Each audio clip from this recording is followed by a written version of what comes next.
խորհրդավոր գույների շարքից այսօր երրորդ քարոզախոսությունն է եւ պիտի խոսենք մի գույնի վրայով, որի համար հայտնի գիտնական Իսահակ Նյուտոնը 1666 թվականին այսպիսի մի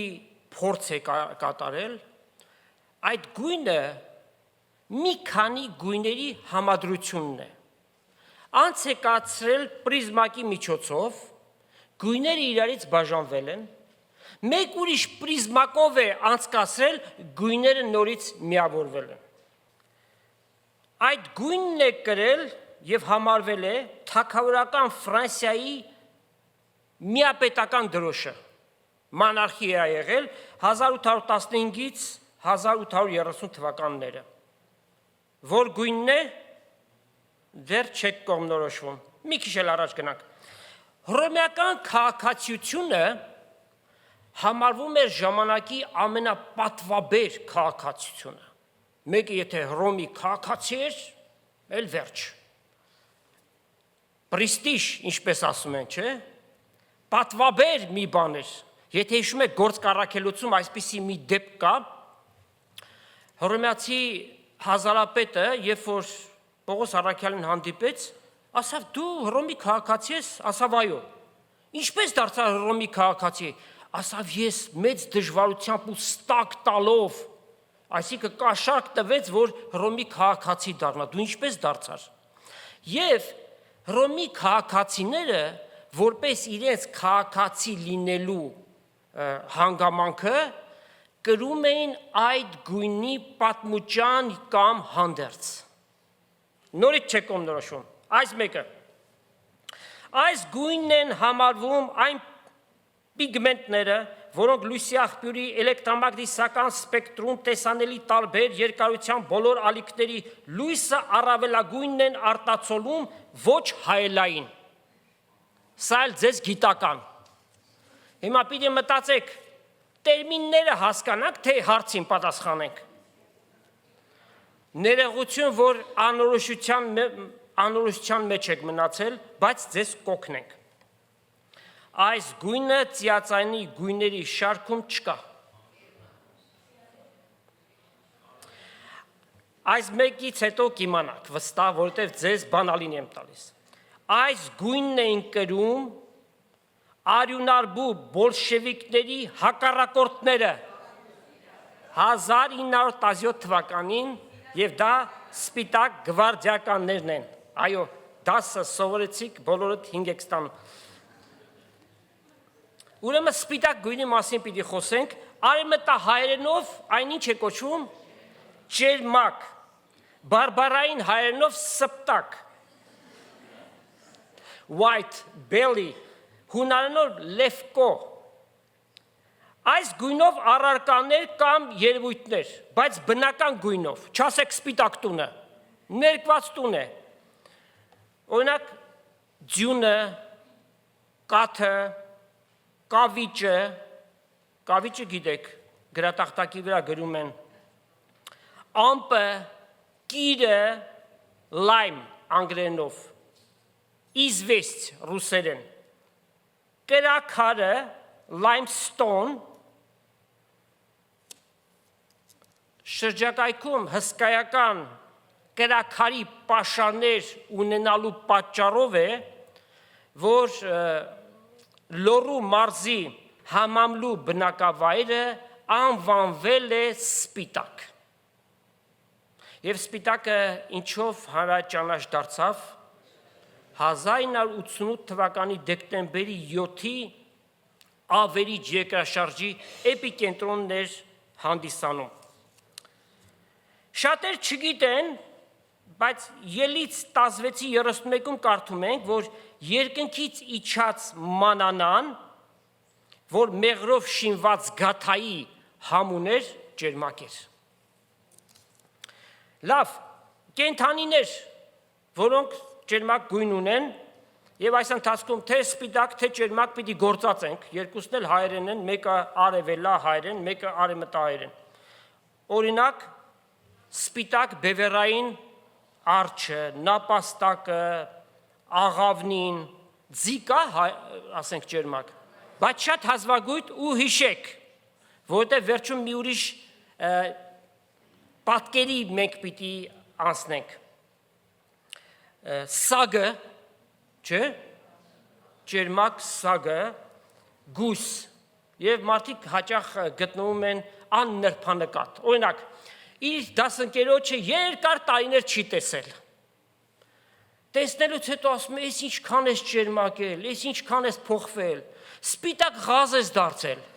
և սա շատ վիրավորական է, այդպես ասել։ Հավատացյալի համար, սա հավատացյալի համար է գրված, Առակաց 16:3-ը, մազի ջերմակությունը փառած պսակ է, եթե այն արդարության ճամփի մեջ է, այսինքն աստվածային արդարությունով է ընթանում։ Առակաց 20:19, երիտասարդների զարդը իրենց ուժն է և ծերերի փառքը ջերմակ մազը։ Նրանք, ովքեր տարիների ընթացքում Քրիստոսին հետևելով են, որ իրենց մազերը ջերմակեցին, խոսքը նրանց մասին է։ Հետևաբար, եթե մեկը անհավատության մեջ է, իր ջերմակ մազերը անարգություն և դատապարտություն է։ Պատկերացնում եք, մարդը տասնյակ տարիներ ապրի, խոր ծերության է հասել, մազերը ջերմակել են, բայց չի ճանաչում, ով է իրեն ստեղծել, ով է իրեն փրկել, ով է, որ իրեն ամեն օր կյանք է տալիս և աչքերը առավոտյան բացում է, նրանց է վերաբերվում։ Իսկ նրանք, ովքեր որ Տիրոջմով են առաջնորդվում և ջերմակ մազեր ունեն, դա իրենց համար իրապես փառք է։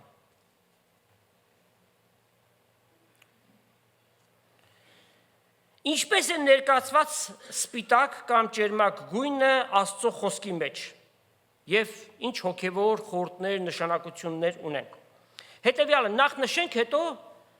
ընթացքում ամեն մեկը կքննենք։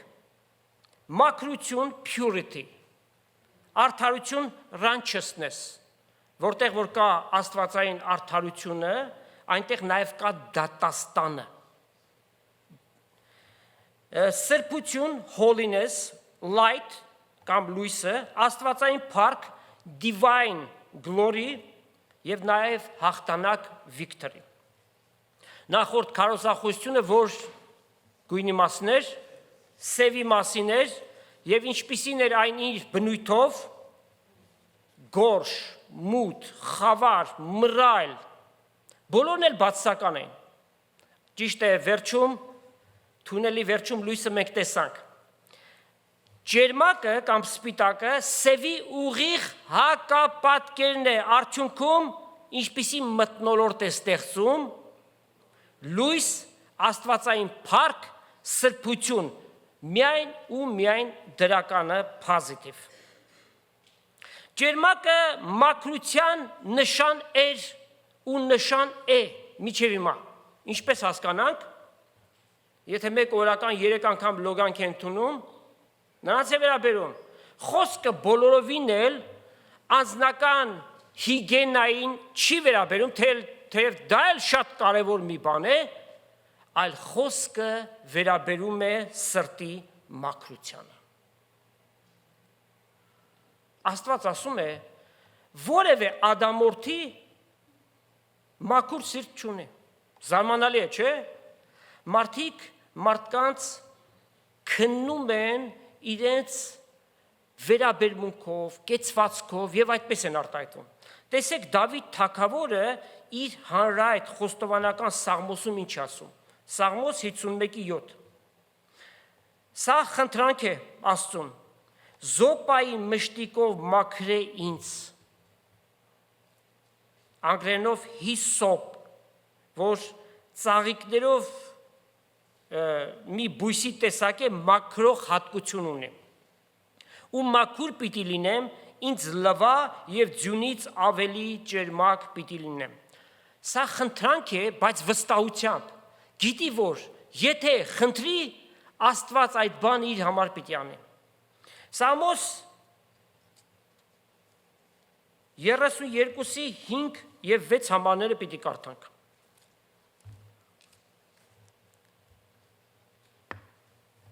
Խոստովանություն հետևյալն է. իմ մեղքս քեզ հայտնեցի և իմ անօրենությունս չծածկեցի։ Կարող էր ծածկել, բայց չծածկեց։ Ըսի թե Տիրոջը պիտի խոստովանեմ հանցանքներս, ու դու ներեցիր իմ մեղքիս անօրենությունները։ Այսօր համար ամեն աստվածապաշտ աղոթք պիտի ինե քեզի, ինչի համար, որ իր մեղքերը խոստովանի։ Հիմա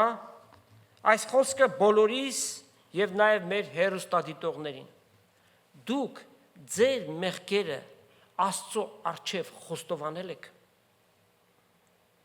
Հարցերի հարցն է սա։ Խոստովանությամբ է, որ պիտի ջնջվեն այդ մեղքերը։ Տեսեք Առակաց 28:13 ինչի ասում։ Իր հանցանքներ ծածկողը հաջողություն չի գտնելու, բայց դրանք խոստովանողը ողորմություն կգտնի, այլ կերպ ասած, Աստված նրան կների, կջնջվեն այդ մեղքերը և մեղքի բաժինը դատարկ կլինի, դատարկ, ճերմակ, նոր էջից, ամբողջությամբ դատարկ։ Եվ Աստված ինչ է ասում, որ երբ որ նա մեղքերը ներում է չհիշելու պայմանով։ Մարդը որքան էլ դիմացինի մեղքերը ների, ասի, ներեցի, միշտ հիշաչար է, չէ, մտքի մի անկյունում պահում է դա, և հնարավոր է, որ օրերից մի օր մեջտեղ անի, բայց չէ որ այդ ասեցիր ներվեց, մոռացվեց, միայն Աստված է, որ մոռանում է և ջնջում է, ոչ թե որ Աստված իր հիշողությունից հանեց, այլ որ Աստված երբեք մեր երեսին այն պիտի չտա, որովհետև այդ մեղքերը մաքրվեցին Հիսուսի թանկագին արյան միջոցով։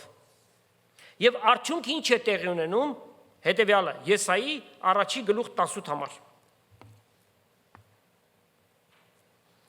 Աստված ամեն մեկից կանչում է ասելով. հիմա եկեք վիճաբանենք։ Աստծո հետ ով պիտի վիճաբանի, ինչպես հասկանանք, եկեք երկխոսենք։ Եթե ձեր մեղքերը կրկնակի կարմիրի պես են, շատ են կարմիր, շատ են, ձյունի պես պիտի ճերմականան, նոր եկած ձյունը նայում ես ճերմակ։ Եթե որթան կարմիրի պես են, ասրի պես ճերմակ պիտի լինեն։ Կրկնակի կարմիր, որթան կարմիր, սրանց մասին դեռևս կխոսենք, երբ որ կարմիր գույնի մասին խոսենք։ Եվ Աստված երբ որ ներում է, այդ ներումը կատարվում է, պրոցես ունի։ Հիսուսի արյունն է ներում, այդ թանկ, այդ անարատ, այդ աստվածային արյունն է, որ միայն զորություն ունի մեղքերին քավելու և թողություն տալու։ Ճերմակ գույնը որպես արդարության խորհրդանիշ, սիմվոլ։ Արդարությունը մի առաքինություն է, virtue, հունարեն արեթի, որ ադամորդին չունի, բնական մարդը ինքը արդարություն չունի։ Աստված ներկայացնում է այդ արդարությունը որպես աղտոտ լատ, կեղտոտ, որ զզվելի է, որ որը մեկը չի պայի, անպայման դուրս կշպրտեն։ Ասում է մարդկային արդարություն այդպիսին է, բայց աստվածային արդարությունը, որ Քրիստոսի էության մեջ է, այդ արդարությունը կատարյալ է։ Դրա համար ամեն մարդ պետքություն ունի, որպեսզի ընդունի աստվածային արդարությունը։ Աստվածային արդարությունը Աստծո գահի հիմքն է, Սաղմոս 89:14։ Եվ ինչպես ունենալ այդ արդարությունը։ Կորինթացիների նամակ միշտ հիշենք, առաջին նամակ, առաջի գլուխ 30 համար։ Քրիստոս մեզ Աստծուց ինչ եղավ։ ճշմարտություն, սրբություն, փրկություն, նաև արդարություն եղավ։ Ինչ առաքինություն որ կա Քրիստոսի անձի մեջ է։ Նա մեր կյանքերի մեջ գալով մենք տիրանում ենք այդ ամենին։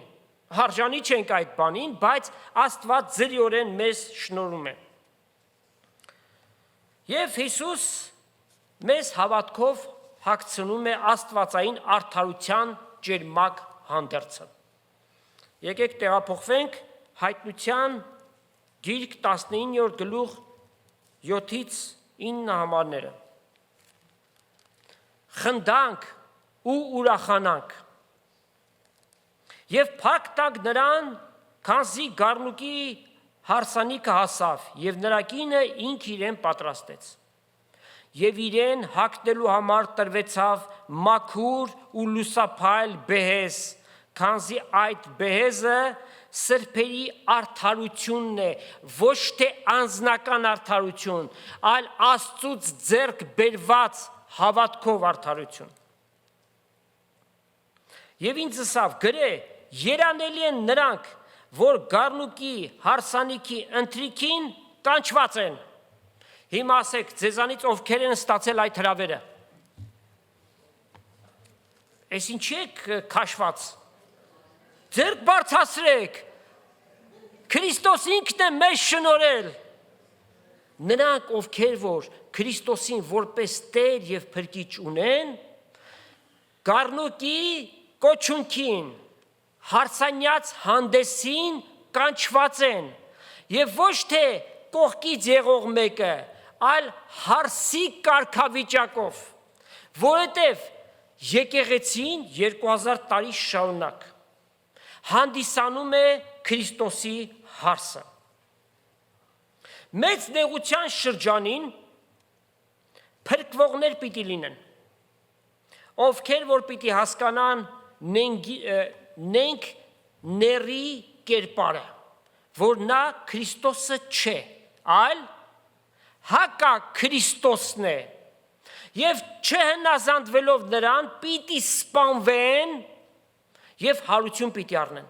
մեծ նեղության շրջանին, եւ նրանք էլ հարություն առնելով պիտի մասնակից լինեն Քրիստոսի կոչունքին, ինչպիսի կարգավիճակով իրենք հարսը չեն, այլ հարսի բարեկամները պիտի կոչվեն,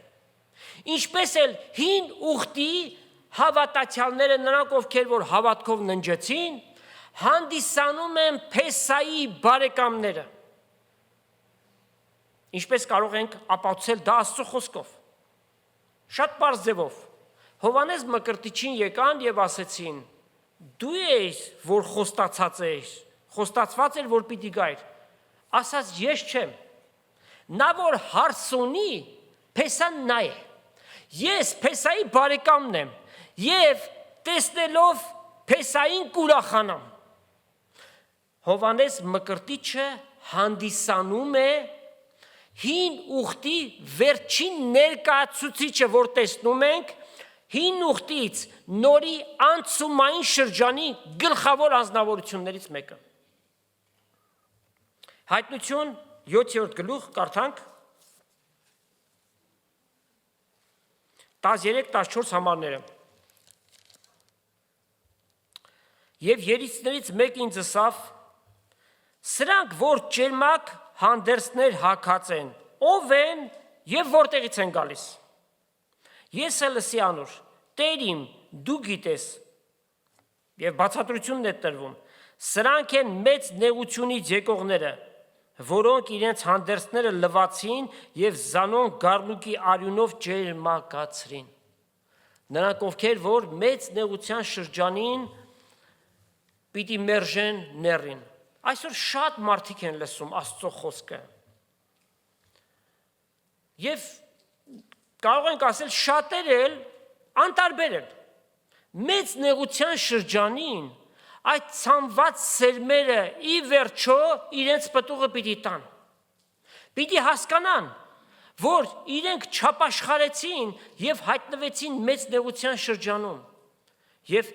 Աստծո հոգին նրանց պիտի օգնի, որպիսի զորությամբ իրենց հավատքի վրա հաստատուն կանգնեն։ Սպանվելով պիտի մտնեն Աստծո թագավորությունը գառնուկի հարսանյաց հանդեսին։ Ջերմակը մաքրություն եւ սրբված լինել։ Սարդիկեի եկեղեցուն պատգամ տրվեց եւ Հիսուս դատապարտության խոսքեր ասում, պատվիրում է ապաշխարել, այլապես ասում է դուք Աստծո թագավորությունից դուրս եք մնալու։ Նորից Հայտնության գիրք 3:4-5 համարները Սարդիկեի եկեղեցուն պատգամն է։ Սակայն քանի մը անձեր ունիս Սարդիկեի մեջ, որոնք իրենց հանդերձները չախտոտեցին եւ ջերմակներով պիտի պտտեն ինձ հետ, քանզի արժանի են։ Նա որ կհաղթե, ջերմակներ պիտի հագնի եւ ես անոր անունը կենաց գրքից պիտի չավրեմ եւ անոր անունը պիտի դավանեմ իմ հորս առջև եւ նրա հրեշտակների առջև։ Ջերմակը նաեւ հաղթության որպես նշան, ովքեր որ ջերմակներ են հագած, այդ հաղթանակը Քրիստոսի մեջ ունեն։ Ուրեմն պարզորոշ ինչ է ուրվագծում, նրանք ովքեր հավատքով Տիրոջն են պատկանում, արդարության ջերմակ հանդերձներ են հագել։ Այստեղ գտնվողների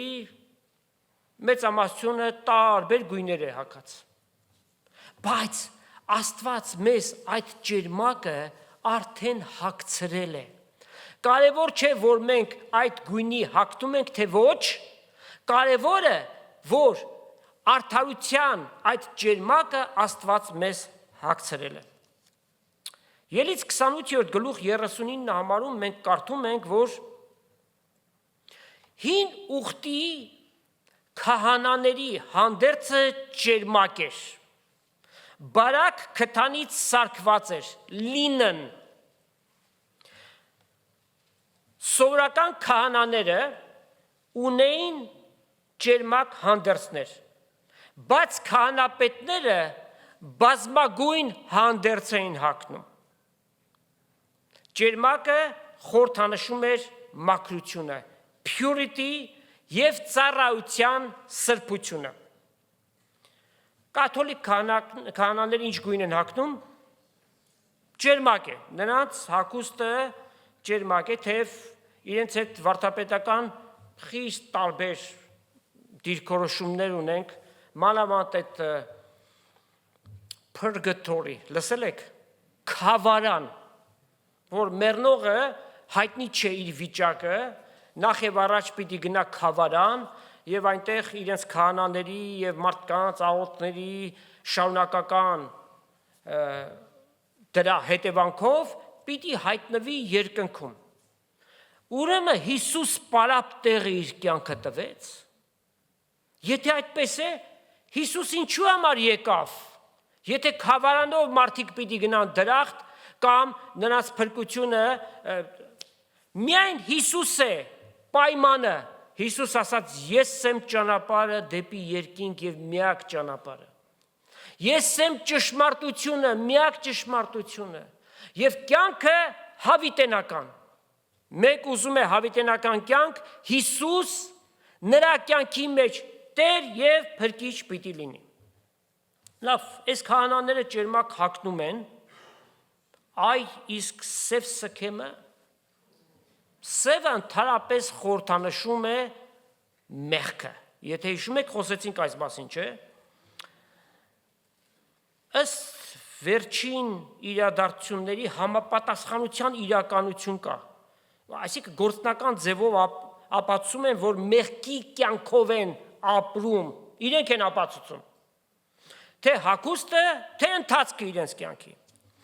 Հայտնության 3-րդ գլխում շատ կարևոր մի պատգամ կա մեր ժամանակներին վերաբերող եւ սա ուղղված է Լաուդիկեի եկեղեցուն։ Հայտնություն 3-րդ գլուխ 15-ից 18 համարները։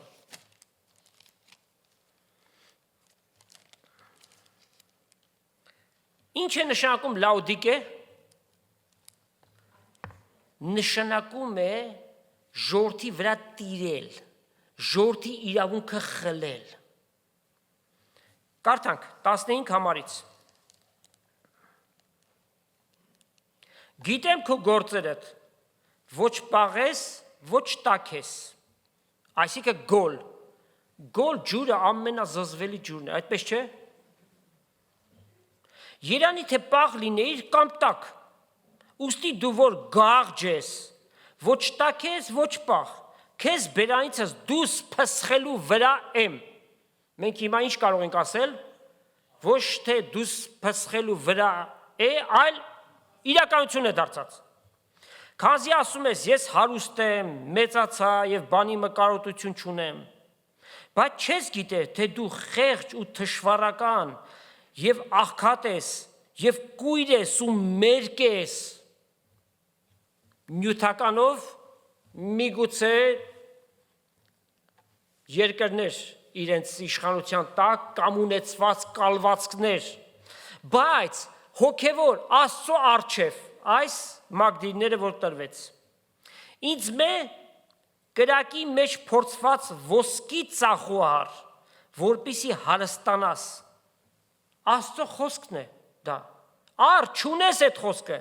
եւ ջերմակ հանդերձներ, որպիսի հագնիս, որ քո ամոթալի մերկությունը չերևա եւ աչքերի դեղդիր, որպիսի տեսնես։ Ինչ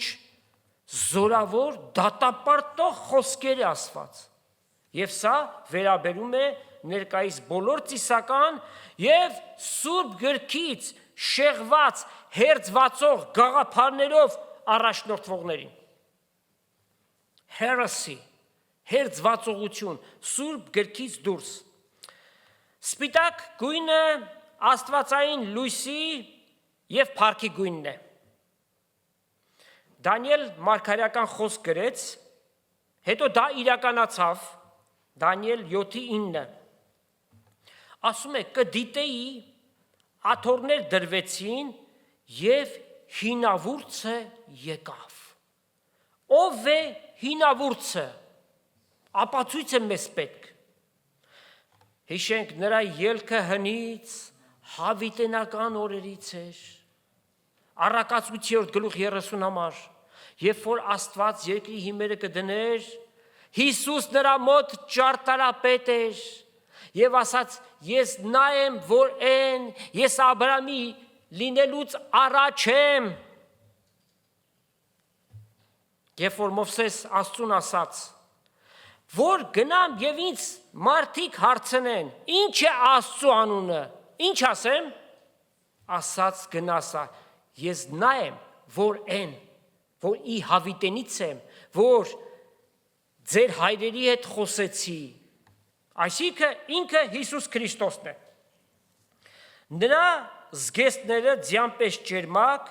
եւ գլխի մազը մաքուր բրդի պես է։ Եվ հրյաները այս մարգարեությունը կարդում են ու չեն հասկանում։ Ով է, չգիտեն։ Իրենց համար առեղծված է, այսինքն mystery, սակայն նոր կտակարանը բացում է բոլոր գաղտնիքները։ Կարդանք Մատթեոս ավետարան 16-րդ գլուխ 28 համարից, պիտի շարունակենք նաև 17-ի մինչև 6 համարը։ Հիսուս իր աշակերտների հետ մեկտեղ է եւ հետեւյալն է ասում. ճշմարիտ կսեմ ձեզի, թե այստեղ ներկա եղողներից մի քանիսը կան, որոնք մահվան համը պիտի չառնեն, միջև տեսնեն որդին մարդու իր թագավորությունով եկած։ 6 օր հետո Հիսուս իրեն հետ առավ Պետրոսը, Հակոբոսը եւ նրա եղբայր Հովանեսը եւ նրանց բարձր լեռը հանեց առանձին, թափոր լեռն էր սա։ Նրանց առջև այլակերպվեց, պայծառակերպեց եւ իր երեսը փայլեց արեգակի պես եւ իր հանդերձները ճերմակացան լույսի պես, եւ ահա երևցան անոնց հետ մեկտեղ Մովսեսն ու Եղիան, եւ Հիսուսի հետ խոսում էին։ Խոսեց Պետրոս եւ ասավ Հիսուսին. «Տեր, աղեք է, որ այստեղ կենանք, եթե կուզես, երեք խրճիթ սարքենք»։ Պետրոս առաքյալը երևում է շատ գործնական մեկն էր։ 3 խրճիթ սարքենք, մեկը քեզ, մեկը Մովսեսին, մեկն էլ Եղիային։ Այս երկու անձնավորությունները հին ուխտի գլխավոր անձնավորություններ են։ Մովսեսը ներկայացնում է օրենքը, Եղիան ներկայացնում է մարգարեությունները, եւ Հիսուս ասաց. «Ինձ են վկայում օրենքը ու մարգարեությունները»։ Երբ նա կխոսեր, լուսավոր ամպը նրանց հովանի եղավ, ինչ լույս էր դա։ Դա աստվածային փառքի Շեքինայի լույսն էր։ Եվ նրանց վրա հովանի եղավ, եւ ամպի ձայնը եկավ սելով. «Սա է իմ սիրելի որդիս, ում որ հավաներ եմ, նրան մտիկ ըրեք»։ Մովսեսին եւ Եղիային հանգիստ թողեք, իրենք իրենց վարձքը Աստծուց կառնեն, իրենք կարևոր անձնավորություն են Աստծո ծրագրի մեջ, բայց մեկը կա, որ յուրահատուկ է, առանձին է, նա Աստված է մարմնով հայտնված, մնացած բոլորը մահկանացու են, Հիսուս եւ միայն Հիսուս։ Աշակերտները երբ լսեցին, երեսների վրա ընկան եւ խիստ վախեցան։ Հիսուս մոտենալով դպավ նրանց եւ ասավ. «Ելեք, մի վախեցեք»։ Աշկերտները բացեցին եւ մեկը չտեսան, բայց միայն Հիսուսը։ Ինչ էր սա, ինչ երևույթ էր, որ տեղի ունեցավ։ Սա Տեր Հիսուսի երկրորդ գալստյան նախապատկերն էր։ Այդ կերպով է, որ պիտի իրականանա Տեր Հիսուսի այն խոսքը, որ ոմանք կան մահվան համը պիտի չառնեն, միջև տեսնեն Աստծո թագավորությունը եկած, եւ ներկա դարաշրջանի հավատացյալների համար այն կիրականանա հափշտակությամբ, ռապչնի միջոցով, մեկ ակնթարթի մեջ փոխվելով եւ երկինք գնալով։ Լույսի պես ջերմակ։ Սաղմոս 104:2-ում կարդում ենք, որ Աստված լույսը հանդերձի պես է հագնում։ Հետևաբար ով է այդ Աստված, գործնականորեն երևաց, ինքը Տեր Հիսուս Քրիստոս։ Իսկ հանդերձների ջերմակությունը փայլուն ջերմակ, այսինքն այնպիսի մի ջերմակ, որ որևէ մեկը չի տեսել, որևէ մեկը։ Մարկոս ավետանիչը Մատթեոս ավետանիչի գրածին երկրորդում է կամ ամբողջացնում է այդ գրությունը։ Մարկոս 9:2-ը Հիսուսի հանդերձները եղան փայլուն, խիստ ջերմակ, այնպես որ երկրի վրա որևէ թափիչ չի կարող այդպես ջերմակացնել։ Այս բնագավառի վարպետները քույրերն են, կանայք են, չէ՞։ Եվ իրենք լավ գիտեն, թե որ թափիչը կամ բլիչն է, որ լավագույնն է, սա նրանից լավն է, մյուսը հայկական իրականության մեջ այդպես է, ասենք ռուսական իրականության մեջ միգուցե հակառակն է, բայց հայերի մեջ կանայք, քույրերն է, որ հասկանում են այս գործից, որ թափիչն է ամենալավը, չէ՞։ Ինչ էլ որ ընտրեք, ինչպես էլ որ ջերմակացնի, չի հասնի այն ջերմակության, որ Հիսուսի հանդերձ ուներ։ Իր աշակերտներից 3-ը այդ փառքը տեսան, նրանց մեջ անպայմանորեն ով պիտի լիներ, Պետրոս առաքյալը։ Եվ այդ կատարված դեպքի առթիվ ինքը լուր չմնաց,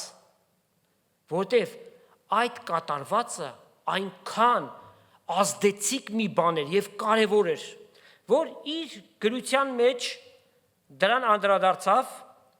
անշուշտ Սուրբ Հոգին է գրել տալիս, բայց պիտի գրեր մեկը, որ ականատեսն էր, այ վիտնեսն էր, որպեսզի այդ գրությունը արժանահավատ լիներ, trustworthy։ Եկեք կարդանք Պետրոս Առաքյալի երկրորդ նամակն է, առաջի գլուխ 16-ից 18 համարները։ Վասնզի ոչ թե մենք վարդապետությամբ շինված առասպելների ետևից երթալով մեր Տեր Հիսուս Քրիստոսի զորությունն ու գալուստը ձեզ ցույց տվեցինք, հապա նրա մեծափառությանը, նրա վեհափառությանը ականատես լինելով։ Ասում է, որ մեր աչքերով տեսանք այդ բան։ Վասնզի ինքը հոր Աստծուց փառք ու պատիվ առավ, եւ այն մեծավայելչության փառքից այնպիսի ձայն մը եկավ, թե սա է իմ սիրելի որդիս, ում որ հավանել եմ։ Հենց այդ դեպքի մասին է խոսում։ Ուրիշ մի դեպք, որ Տեր Հիսուսի համար երկնքից վկայվեց, երբ որ Հիսուս Հովհաննես Մկրտիչից Հորդանան գետի մեջ մկրտվում էր, այս նույն խոսքերը եկավ։ Այսինքն սա ազդակ է, ուրիշ մեկին չնայեք, այլ Հիսուսին նայենք, մեր հավատքի առաջնորդին եւ այդ հավատքը գործադրության դնողին։ Եվ երկնքից եկած այս ձայնը լսեցինք մենք, եւ որ նրա հետ ենք սուրբ լեռան վրա։ Ուրեմն սա իրականություն դարձավ։ Ջերմակը այստեղ ինչ է խորհրդանշում, աստվածային փառք, սրբություն եւ լույս։ Այս համատեքստից ուղղակի մի անցում պիտի կատարենք մի երևույթի, որի վրայով կարող ենք ասել հակասական բացատրություններ կան։ Եվ դեռ կլսեք այդպիսի բացատրություններ, պիտի կարողանանք զանազանել, այլապես հակասության մեջ էլ կմնանք։ Ամբողջ համատեքստից, կոնտեքստից չես կարող մի բան վերցնել, մեկ բացատրություն տալ, եւ մյուսները վերցնել ուրիշ բացատրություն տաս։ Աստծո խոսքը խիստ հետևողական է, consistent։ Կարդում ենք Հայտնություն 6-րդ գլուխ, առաջի 2 համարները։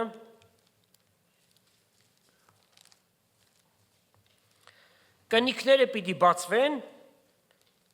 ահա տեսա, երբ գառնուկը կնիքներից մեկը քանդեց, 4 կենդանիներից մեկին որոտումի ձայնը լսեցի, որ ասում էր. եկուր եւ տես, եւ տեսա ջերմակ ձիմը, որի վրա հեծնողը աղեղը ուներ։ Պսակը տրվեցավ անոր, անիկա հաղթող էր ու հաղթելու գնաց։ Ահա։ Ուրեմն ինչ կա, որ խանգարի ասելու, որ այս դիավոլը Հիսուսն էր։ Հիսուսն էր։ Իհարկե որ ոչ։ Աղեղ ուներ, նետ չուներ։ Դա մեկ։ Եվ հաշվի առնենք հետևյալ հանգամանքը։ Այս իրադարձությունները երբ պիտի տեղի ունենան, մեծ նեղության շրջանին։ Եթե ուշադրություն դարձնենք քանդված մյուս կնիքները, ապա այնտեղ մենք տեսնում ենք 3 ուրիշ տարբեր ձիավորներ, շարագույն, որ կարմիրն է հենց, պատերազմ եւ արունահեղություն, սև ձին, անցյալ անգամ խոսեցինք ինչ էր, համաշխարհային սով եւ դեղին ձին, որ մարդկության 1/3-ը պիտի սպանվի։ Ուրեմն ասենք ջերմակ ձիավորը Հիսուսն էր, մյուս ձիավորները ներն էին, ոչ, բոլորն էլ ներն են։ Հապա ինչպես պիտի բացատրենք, որ նա հաղթող էր, ինչ է նշանակում։ Սատանան իր որդու ների համար թագավորություն է պատրաստում 7 տարվա շրջանի եւ Աստված դա թույլ է տալիս, որովհետեւ սա Աստծո ծրագրի մեջ է մտնում։ Երբ որ հակաքրիստոսը հայտնվի, ամբողջ աշխարհում պիտի ընդունվի որպես միակ անփոխարինելի առաջնորդ, որպես Մեսիա Աստծուց եկած։ Եվ նա այնպիսի հրաշքներ պիտի անի, որ մարդիկ պիտի զարմանան։ Անգամ գրված է, որ ինքը մահու չափ վիրավոր էր, այլ կերպ ասած, պիտի սպանվի եւ հարություն առնի, որ հավատան, որ սա իրական Մեսիան է։ Մանավանդ ամենամեծ խաբվողները ովքեր պիտի լինեն, հրեաները, ովքեր որ սպասում են Մեսիային,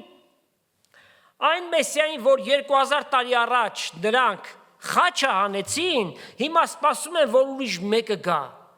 Հիսուս ասաց, ես իմ անունով եկա, ինձ չընդունեցիք, բայց պիտի գա մեկը իր անունով, որ նրան պիտի ընդունեք։ Եվ ները երբ որ գա, հրաման պիտի տա տաճարը սարքելու, նորից զոհանելու եւ ինքը ազգությամբ էլ հրյա պիտի լինի, իդեպ նաեւ համասեռամոլ պիտի լինի։ Առանձնահատկություններից մեկն էլ դա է, եւ առաջի 3.5 տարին երկրի վրա, երկիր մոլորակի վրա կատարյալ խաղաղություն պիտի լինի։ Եվ մարդիկ պիտի վստահեն այս անձնավորությանը, տնտեսական վերելք բոլոր երկրներում, որևէտեղ սոված մարդ չպիտի լինի, ամեն բան լավ պիտի լինի։ Եվ ինչպես առաջի Թեսաղոնիկեցիների մեջ գրված է, երբ որ ասեն խաղաղություն եւ ապահովություն է, այն ատեն կորուստը անոնց վրա պիտի հասնի հղի երկունքի պես ու պիտի չազատեն, եւ ները իր չար գործը վերջին 3.5 տարում պիտի կատարի։ Ուրեմն ջերմակ ձի վրա հեծնողը կեղծ Քրիստոսն է, հակա Քրիստոսն է։ Իսկ ով է իրական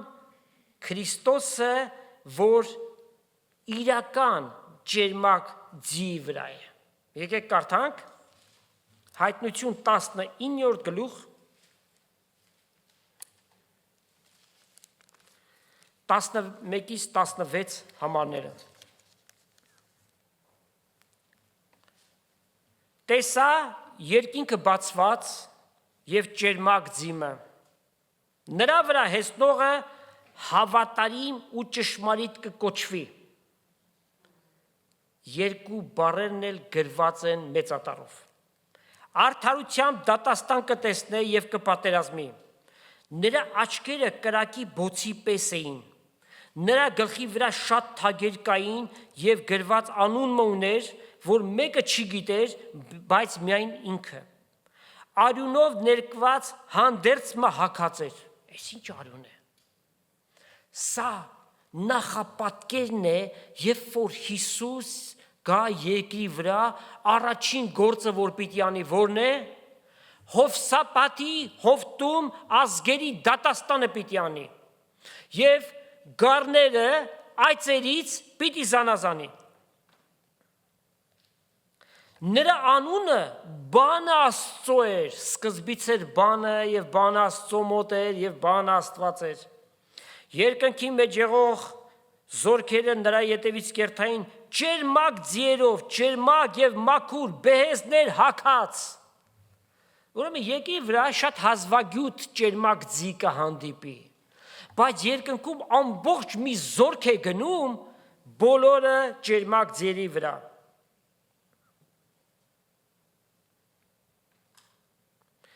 Նրա բերնից սրած սուրմը կելներ, որպեսզի անով ազգերին զարնե, եւ ինքը երկաթյա գավազանով պիտի հովվեզանոնք, եւ ամենակալ Աստծո սաստիկ բարկության գինի հնձանը ինքը պիտի կողե։ Երկաթյա գավազանով Հիսուս հազարամյա թագավորության ժամանակ պիտի իշխի այս երկրի վրա։ Աստվածապետական օրենքներով, արդարության վրա հաստատված օրենքներով, իր պատմուճանի վրա եւ իր ազդրի վրա գիրմ ուներ, թագավոր թագավորած եւ տեր տերած։ Ահա իրական ջերմակ ձիավորը, որ պիտի գա իշխանությամբ, բայց ները կեղծ Քրիստոսն է։ Հովանես առաքյալն էլ Երանի իրեն այսպիսի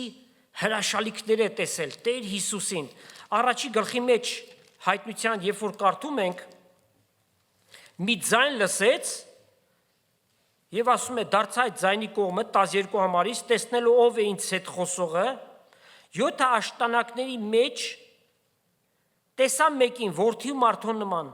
բջնավոր պատմուճան մահակած եւ կուրծքի վրա ոսկե գոտի մը կապած իր գլուխը եւ մազերը բուրդի պես եւ ձյունի պես ճերմակ էին կարող եք երևակայել եթե կարող եք պատկերացրեք եւ իր աչքերը կրակի բոցի պես իր ոտքերը ոսկե պղնձի նման որպես թե հնոցի մեջ կրակ դարձած եւ իր ձայնը շատ ջրերի ձայնի պես եւ իր աջ ձեռքի մեջ 7 աստղ ուներ եւ իր բերնեն սրած երկբերան սուր մկելներ տեսնում եք չէ consistent աստծո խոսքը մշտապես ճիշտ վիճակի մեջ է եւ իր երեսը արևի պես էր եւ իր զորությունով կփայլեր երբ տեսա նրան իր ոտքը ընկա մեռելի պես Հովանես եղբայր 3.5 տարի Հիսուսի հետ առավոտից իրիկուն միասին եք եղել իր հետ ճաշել եք իր քարոզներն եք լսել իր հրաշքներին ականատես եք եղել ուրեմն այդ երևույթը այնպիսի Սարմանահրաշ մի բան էր եւ նաեւ վախի ազդեցության տակ ինքը գետին ընկավ մեռելի պես իր աջ ձեռքը իմ վրաս դրավ եւ ասավ ինձի մի վախեցիր ես եմ առաջինը ու վերջինը ես կենթանի եմ եւ ես նա եմ որ մեռա եւ ահա կենթանի եմ հավիտյանս հավիտենից եւ ես ունեմ մահվան ու դժոխքի բանալիները փառքես Տեր Հիսուս Հիսուսին ունեցողը որպես Տեր եւ Փրկիչ գնում է երկինք Աստծո թակավորություն Հիսուսին չունեցողը պիտի ասենք ճշմարտությունը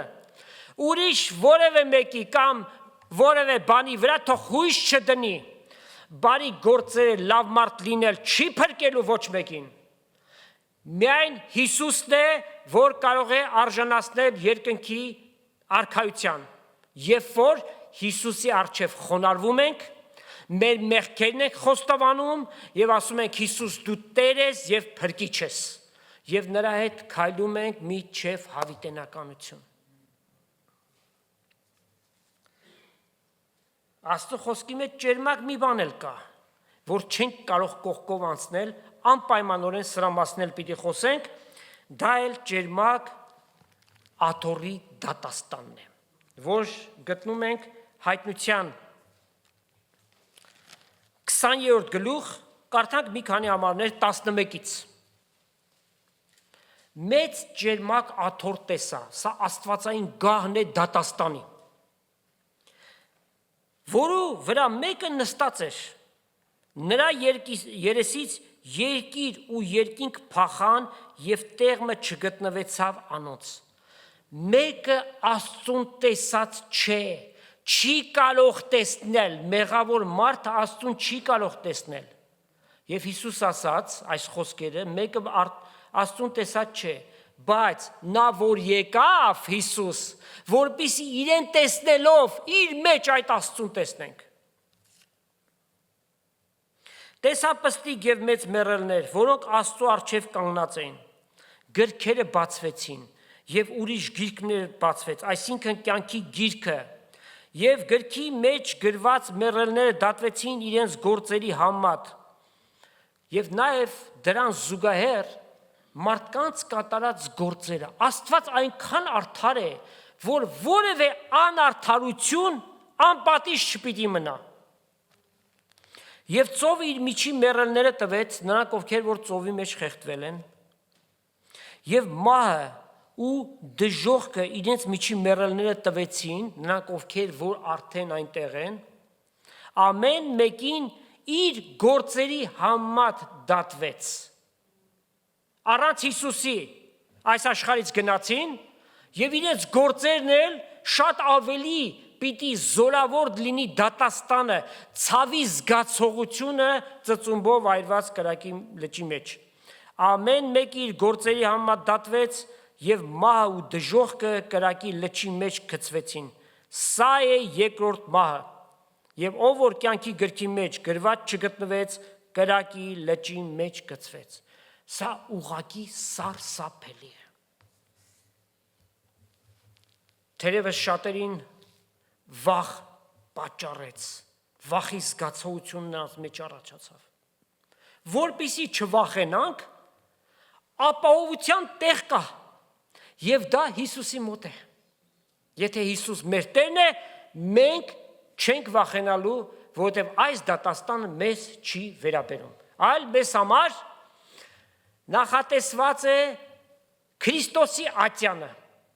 Երբ որ հափշտակությամբ օդի մեջ Քրիստոսի ատյանում կանգնենք, այնտեղ չպիտի որոշվի մենք փրկված ենք կամ փրկված չենք։ Այս ատյանը փրկվածների համար է։ Այնտեղ պիտի քննվի մեր գործերը։ Եթե փայտ խոտ եղեք են, այսինքն մարմնավոր գործեր են, աշխարհիկ գործեր են, դրանք պիտի այրվեն, բայց ոսկի, արծաթ եւ պատվական քարեր, ինչ որ մենք հոգեվորը անենք, ծառայենք, ներդնենք Աստծո թագավորությունը հաստատվելու մեջ, դրա փոխարենը Աստված վարձահայտուց պիտի լինի։ Ուրեմն Սևի մասին խոսեցինք, բացականով սկսեցինք, վերջում թունելու վերջում լույսը տրվեց։ Ջերմակի մասին խոսեցինք, ամբողջ ընթացքում եկանք ամեն բան դրական էր, բայց նաև կա դատաստանը։ Ուստի նրանք ովքեր որ դեռևս Հիսուսին չունեն, մեկ վայրկյան շուտ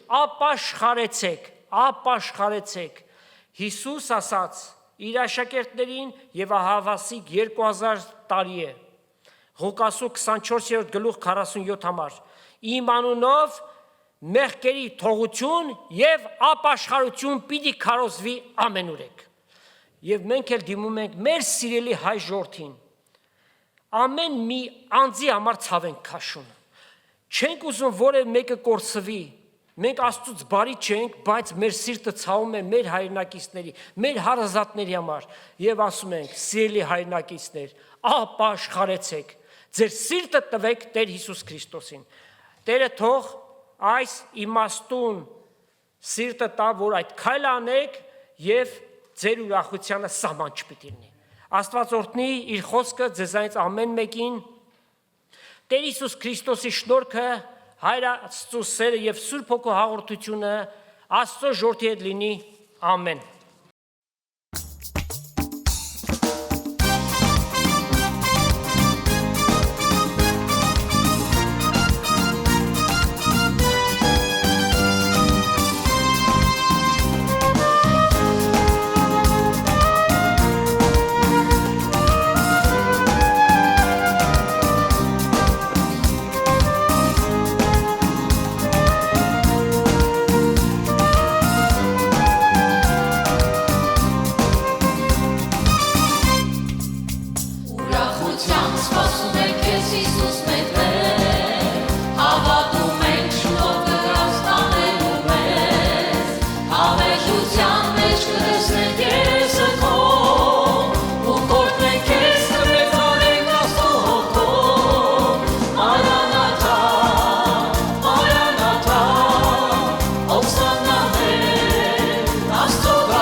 Հիսուս, արի փրկիչ, արի մեր Տեր, ուրախությամբ փոխուսիով սպասում ենք քեզ։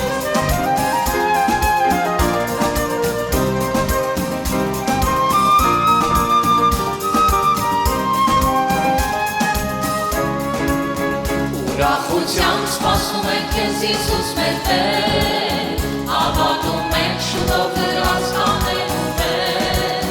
հավերժության մեջ կտեսնենք երեսդ քո, ու որդենք քեզ կմեծանենք Աստծո հոգով, Մարանաթա, Մարանաթա,